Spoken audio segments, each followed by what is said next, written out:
This is our Google Classroom, Grade 9 Academic Math. You can see over here we have the stream where I have daily work that's posted and then announcements made for just other information that I provide throughout the week. I'm going to show you how to access resources, including quizzes, and how to read the instructions properly to make sure you're doing all the work that's required. So if you click on stream again, that's where you see the basic instructions. If you go to class work, you're going to see all the work that I post throughout.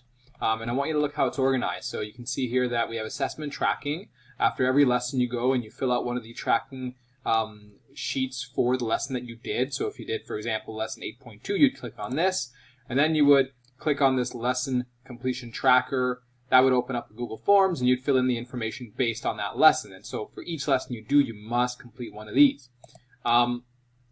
We used to do attendance. Now we don't do it this way. We use the lesson tracker as the attendance.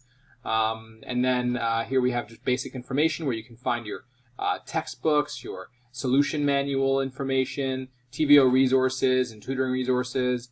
And then here's the current unit that we're in. So we have the outline that's provided, and these are the lessons that have been posted. And here's a quiz. So this was the mid-unit quiz that we had to do. And so for the mid-unit quiz, when you click on that, you'll see the instructions. It says mid-chapter review and quiz checklist. So here's what you should be doing. You do a worksheet, you take pictures for your digital binder, but the quiz itself, so if you scroll down, you'll notice that there's 3 different files here. There's a checklist, which is basically what I copied and pasted here. It tells you exactly how to access the quiz and what to do. There's a worksheet before you do the quiz, so you can get some practice. And then there's a quiz over here. So the quiz over here, 8.2, 8.3, formative quiz, you'll see it's a Google Forms. It's a multiple choice quiz. And so when you click on that, the Google Forms will open up.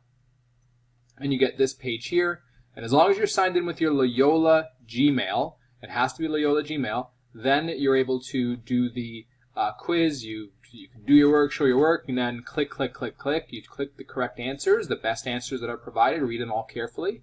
And then once you click all the correct answers, you must click on submit, otherwise you do not receive your response. So please make sure you click submit, and then I'll receive your response, and then later on I can release your score, and then you can compare it to the feedback and answer keys that I post online. So the whole point of these formative quizzes is really to get lots of practice with these type of questions here, so you're better prepared for the assessment that comes up for the final portion of the unit. So again, that's how you access resources on the Google Classroom. Go to the unit that we're currently in. Usually I keep the most current unit on top. If I don't, just look for the unit that we're in. So Unit 4, Measurement. And you want to follow the course outline throughout. You want to follow the instructions for all the lessons. So for each lesson, there's going to be a little checklist, the blank itself, and then the solutions, and use the solutions to fill in the blanks. And in the checklist, there's also some other videos that we add for additional support, just so that you can make sure that you're doing the work properly, and you get more feedback. There's other little topics here, and I usually direct you to which topic to go to. But if I don't, or if you misread something, you just click on classwork and you just scroll up and down until you find the topic effectively. So that is how to use Google Classroom, and that is how to access quizzes. Make sure you do the quiz on the Google Forms. Don't just do the practice worksheet. You have to do the quiz itself as well and click submit.